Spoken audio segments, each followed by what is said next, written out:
Halo kerabat, jadi akhir tahun lalu aku baru aja bikin project musik video pertamaku sebagai director. Dan ternyata ada yang nanya juga tentang gimana caranya bikin musik video. Karena hal ini aku tertarik buat share-share pengalaman dan tips buat kerabat semua. Siapa tahu bermanfaat buat kalian. Jangan lupa like dan subscribe biar video kreatif makin rame dan komunitas kita semakin besar.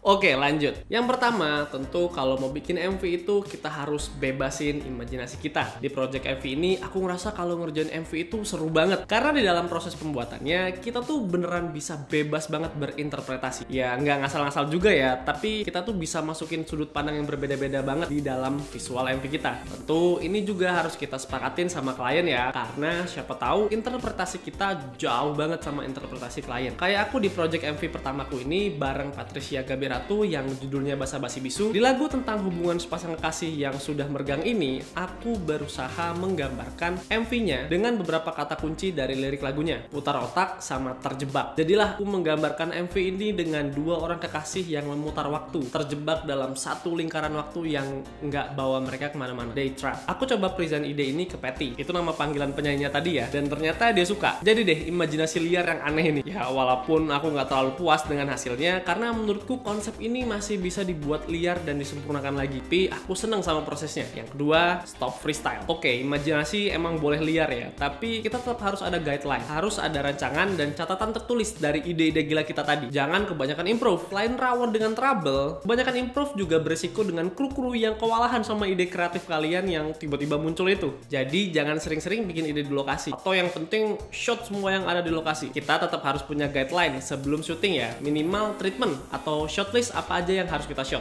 atau mungkin alur cerita yang bakal kita ambil. Sebenarnya improve itu nggak dilarang, ya sah-sah aja, karena kadang kita nemu aja kan ide-ide gila ketika di lapangan dan sayang rasanya kalau nggak diwujudin. Tapi ada baiknya semuanya itu direncanakan dengan matang dulu ketika proses praproduksi. Jadi ketika proses produksi, kru nggak terlalu kewalahan karena banyak hal yang berubah. Selanjutnya, selesain PR kalian. Tenang, PR ini bukan soal matematika ya, tapi cuman beberapa berkas yang harus kita lengkapin sebelum syuting. Apa aja tuh bang berkas PR-nya? Karena syuting musik video itu sebenarnya nggak beda jauh kayak syuting film. Jadi tentu setelah kita bikin shortlist atau treatment, kita juga tetap harus bikin yang namanya storyboard, floor plan, atau video board sebagai panduan sebelum syuting nanti. Kita pernah bahas juga loh soal storyboard buat kalian yang bingung cara bikin storyboard gimana. Ini semua bukan keharusan, tapi percaya deh, dengan mengerjakan 3 hal ini, aku jamin syuting musik video kalian bakal lebih aman. Karena seperti yang aku bilang tadi, imajinasi yang diputar balik banget ketika bikin MV, bikin semuanya kelihatan kayak berantakan. Dan dengan buat storyboard, floor plan, atau juga video board, aku yakin MV kalian bakal terlihat lebih jelas sebelum syuting. Terus memudahkan juga buat kru yang lain memahami konsep MV kalian. Selain 3 hal itu, penting juga buat ngelaksanain reki atau rehearsal. Minimal ya